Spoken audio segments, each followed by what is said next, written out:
Hello, and welcome to the Brutal Iron Gym Podcast, where our goal is to cut through the BS and deliver the brutal truth about topics related to health and happiness. Today's podcast number 1955. The topic is nutrition, and the title is The Best Foods for Muscle Growth. Ooh. If you're training to build muscle, you would likely want to know what the best foods to do that are. And if so, that's what today's podcast is for. What we're going to cover is how do we decide what is, quote unquote, the best food? Does that mean, does it have the most amount of protein? Or does it have the most amount of micronutrients? Does it have the best digestive quality? What is the bioavailability? All these components, there's a lot of things that can factor into what makes a food, quote unquote, the best. So I want to clarify that and kind of go through a little bit of a discussion. So the first thing we're going to look for when we're trying to grow muscle is we have to be in an appropriate caloric surplus. We have to have enough protein that the muscle can be built from. We have to have enough energy, whether that comes from carbs or fats, to provide the energy to the process of converting the protein to muscle tissue. So we have to have a little bit of a caloric surplus. The right amount of caloric surplus allows us to build muscle without gaining unwanted fat. But if we don't have a caloric surplus, doesn't matter, how great of food we eat in regards to all other qualities of the food. If we don't have enough calories coming in, we don't have growth. So the be-all, end-all, kind of the top thing we have to know is, do I have enough calories? Now we're going to talk about, is that on a 24-hour period? Do I need to have enough calories per day? Or is it per section of the day? Per hour of the day? So how do we define having enough? Then would be protein. So if I know I have enough calories, if I have enough caloric energy to support the process of muscle growth, I have to have the protein, which is what the muscle is built from. I have to have the right amount of protein. And that also then breaks down timing throughout the day.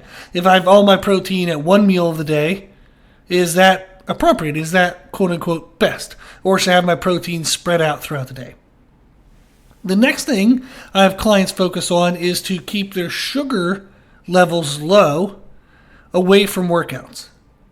The reason why is we want the food that we consume away from workouts to digest at the kind of the rate that we would expect for the food we chose.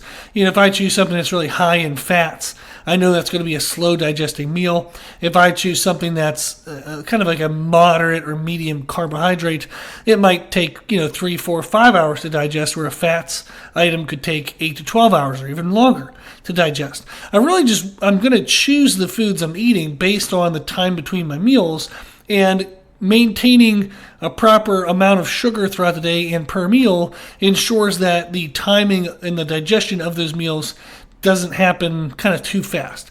We don't just want a dumping of the nutrients into the bloodstream and then all of a sudden there's this large gap before we eat again. So sugar helps in regards to not incorrectly manipulating the digestion rate of the meal, and then also keeping sugar levels intact, kind of keeping them where we want, keeping them optimal, reduces water retention. It can help reduce cravings, which I know if you're in a surplus, you likely aren't going to have cravings, but it's still something that can manipulate the way in which we feel hunger-wise. So it actually could cause you to start to overeat, and maybe you go from a proper surplus to too much of a surplus, and now all of a sudden you're gaining unwanted body fat. So sugar intake is important, and it's something we want to be mindful of. We're then going to look at the digestion rate of the food, the digestion quality, and then the timing and kind of distribution of our foods throughout the day. So those 6 elements are what we're going to look for when we try to think of what are the best foods for muscle growth.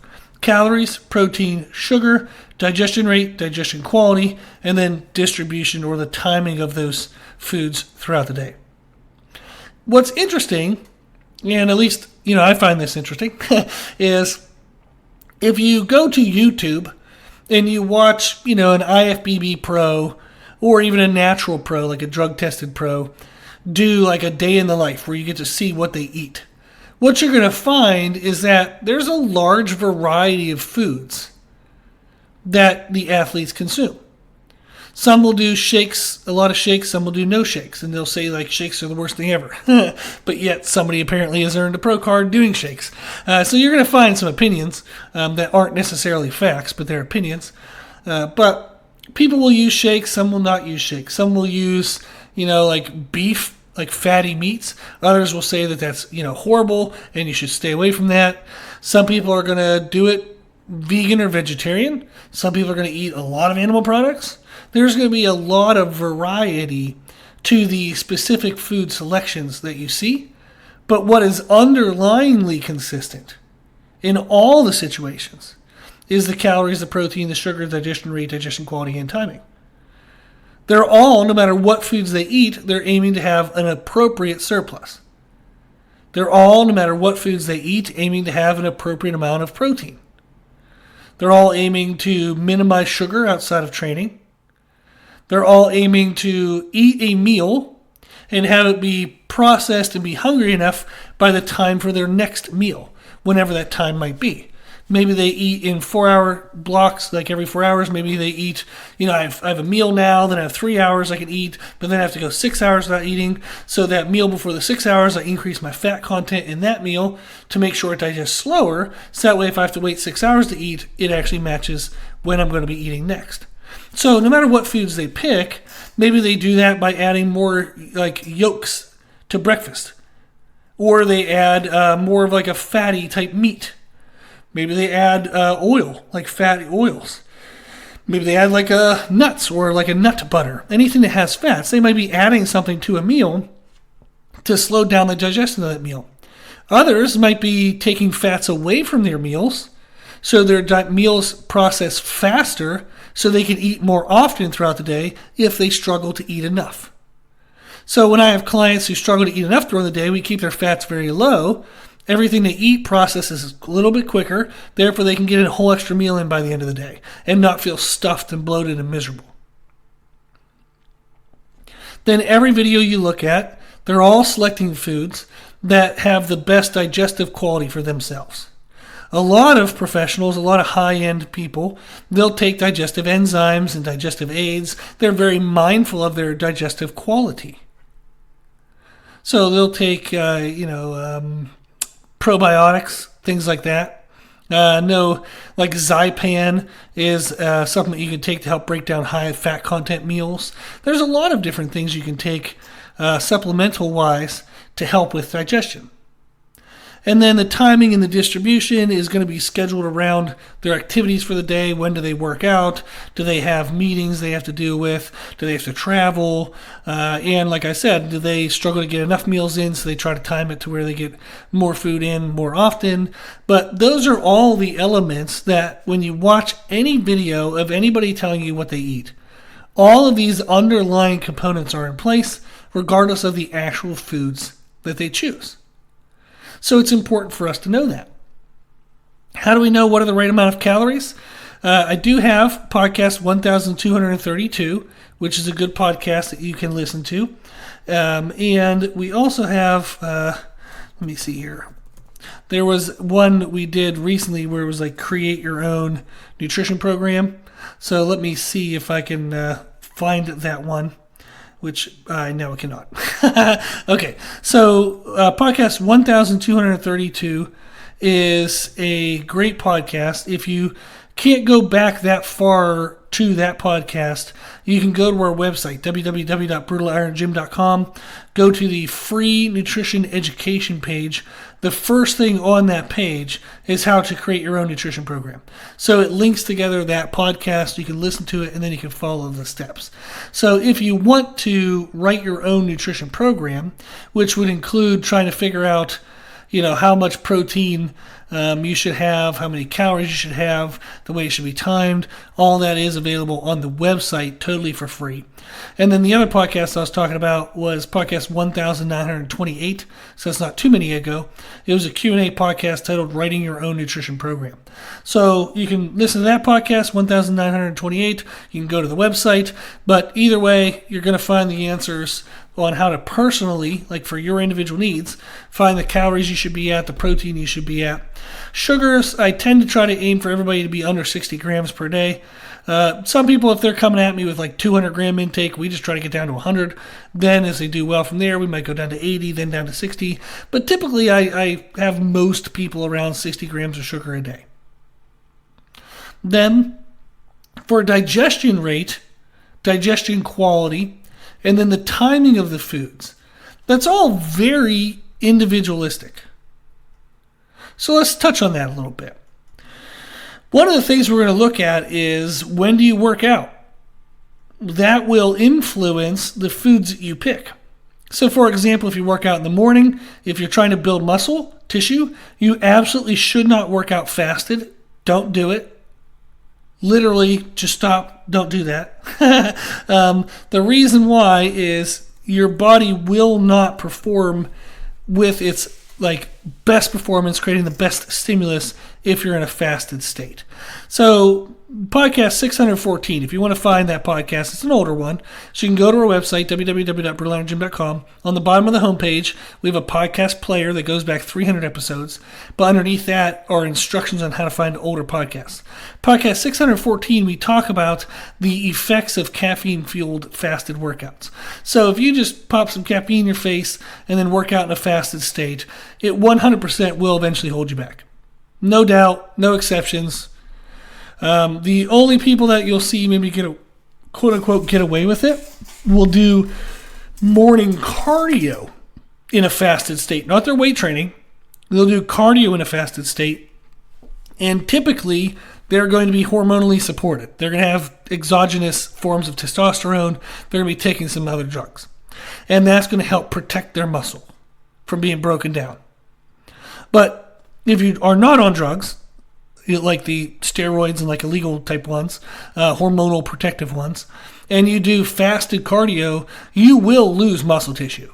And it's going to slow down your metabolism over time. It'll make it harder for you to lose body fat. There you go. So hopefully that'll save you. If you actually believe me, that'll save you a lot of stress.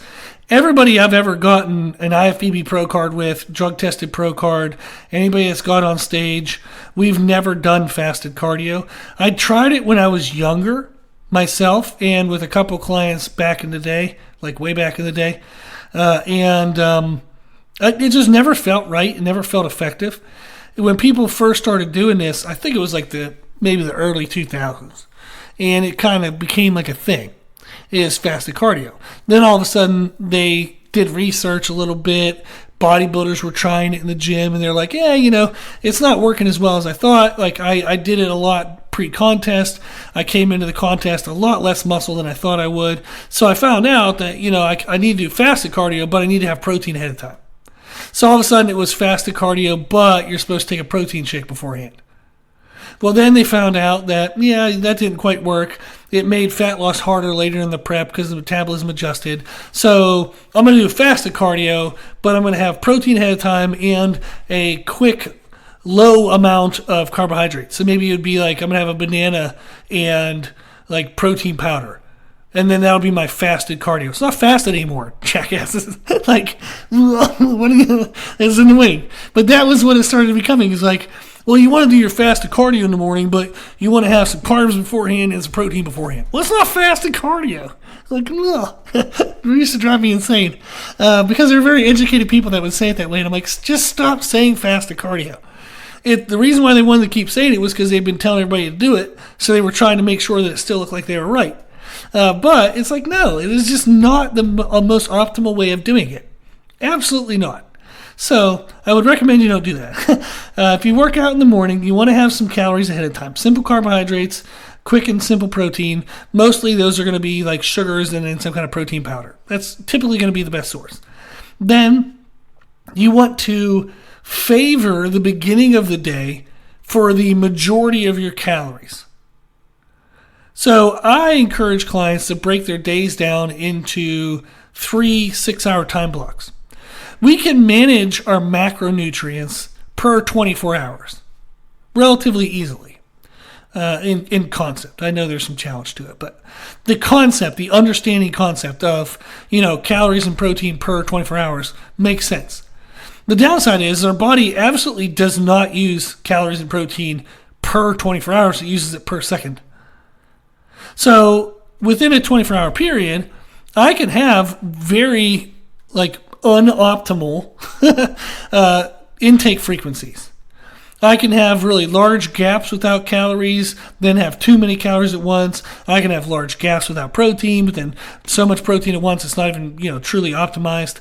There's a lot of ways that you can be inefficient with your calories and protein within a 24-hour period. So I encourage clients to check their calories and protein per 6 hours of being awake. Typically, we sleep 6 to 8 hours a day. That leaves 16 to 18 hours of being awake. If you break the 18 hours into 3 6-hour blocks, that's going to be pretty good for managing your nutrition during the day.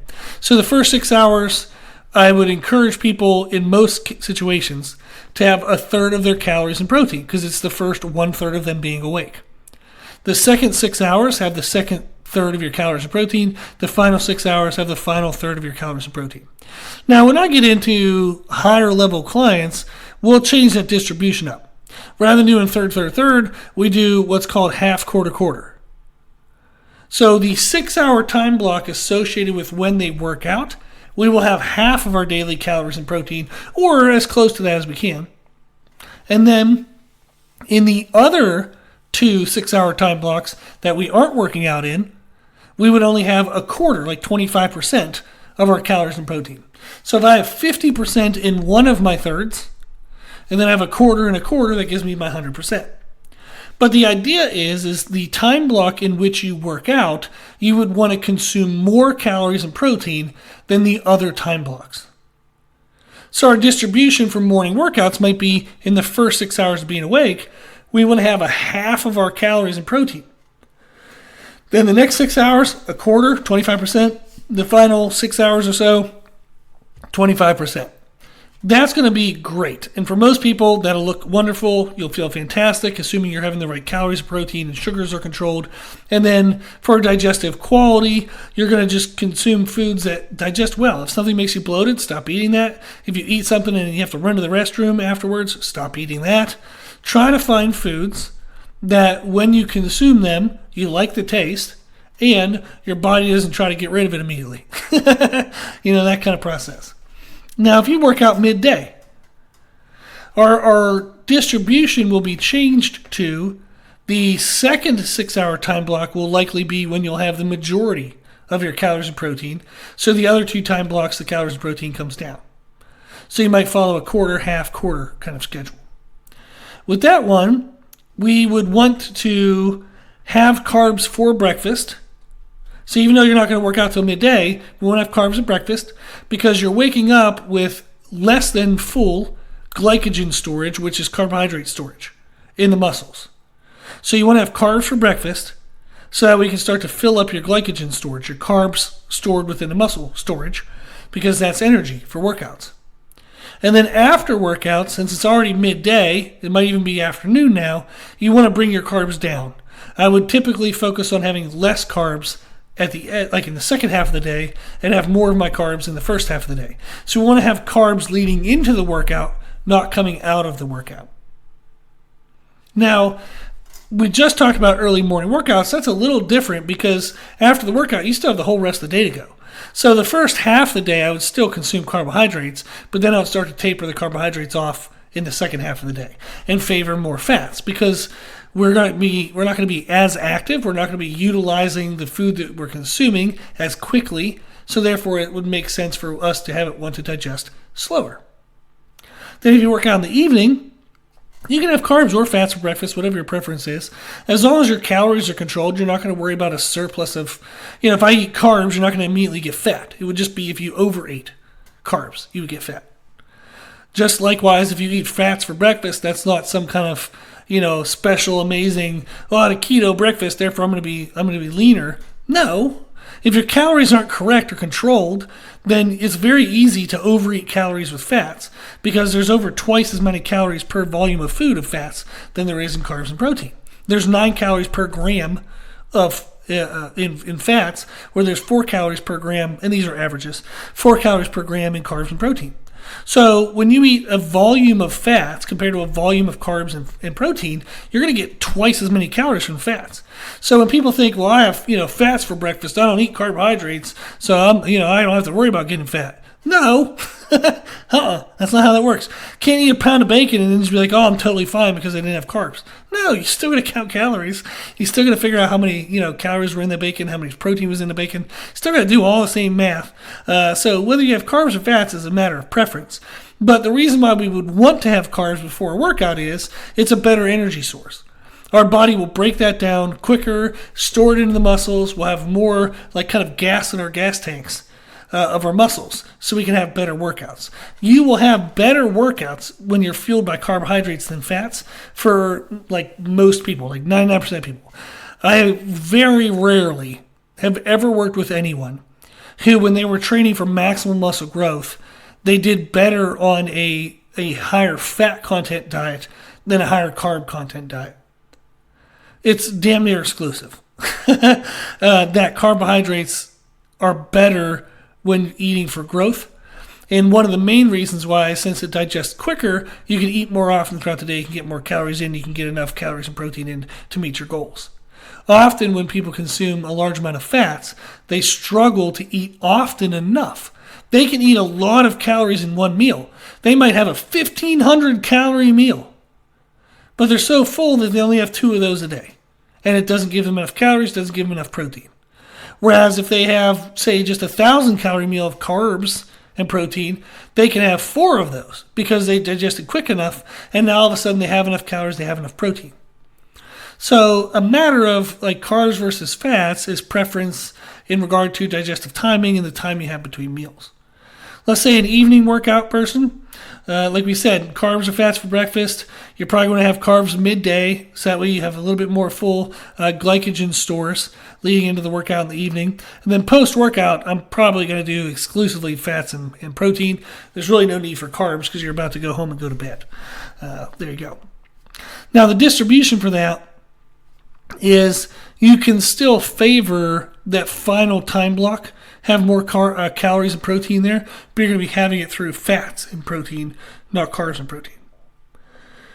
Next question I often get is intra-workout drinks. Do you need an intra-workout drink? Not really. It's not a need thing. If you have appropriate amount of calories and protein coming in from your whole foods, it's timed out well before your workouts, so you feel like you have good energy for the workouts. You don't need an intra-workout drink.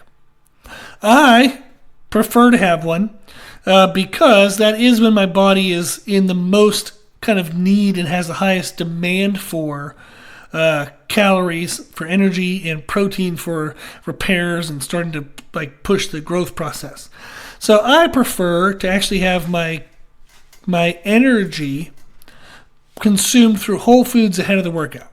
So carbohydrates ahead of the workout, I want them to be digested, processed, stored in the muscles. I find that I have better energy for a longer time period during the workouts if I'm fueling my workouts from whole food carbohydrates consumed at a meal or two before the workouts. Whereas if I have to drink sugars because I'm behind in food, it's just not as good of energy. I don't find it to be as good of energy. You kind of flatline, lose your energy faster. It just doesn't have the same kind of sustainability for energy. However, I do like to consume amino acids during my workout, so I use NutriCost Essential Amino Acids, fruit punch flavor. Very cheap for an amino acid supplement. And it's great to have amino acids just floating in your system, free, ready to go, as soon as the muscles would need them during the workout. So I consume that during the workout. It also helps hydrate me during the workout as well.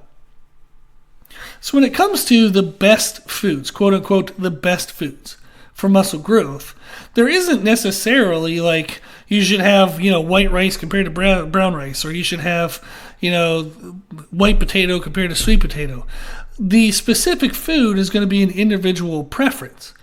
And that is shown in every YouTube video of every bodybuilder or fitness athlete talking about what they eat. It's such a wide variety of what they eat that gives us the answer. I mean, that's the proof in the pudding. The proof that a wide variety of foods work. So there's no need for you to follow one specific approach that it involves specific foods. Like, oh, you have to have chicken and rice. No, you absolutely do not have to have chicken and rice. There are professional bodybuilders, professional fitness athletes who don't eat chicken. Seems like sacrilegious, but it happens. There are people who look amazing that don't eat chicken. You do not need to have chicken and rice. Absolutely not. What underlyingly needs to be in place is calories, protein, sugar, digestion rate, digestion quality, and then the timing and the distribution of your foods. That's what matters most. Okay. If you have any questions, if you need anything, you can always go to our website, www.brutalirongym.com. We have a lot of free information on there. And then the bottom of the first page, the home page, is like a contact form. You can always send me any message about any podcast or anything you see on the website or something you want to see on the website or what you want to hear in the podcast. You can always make a request or get in touch via the website. If you like the podcast, please share the podcast. If you like the podcast, please consider donating to support the podcast, which you can do on our website. Also, if you like the information we share in the podcast, you can find more from us on our social media channels. You can find us and follow us on Instagram and YouTube under the name Brutal Iron Gym. As always, I hope this was helpful, and thank you for listening.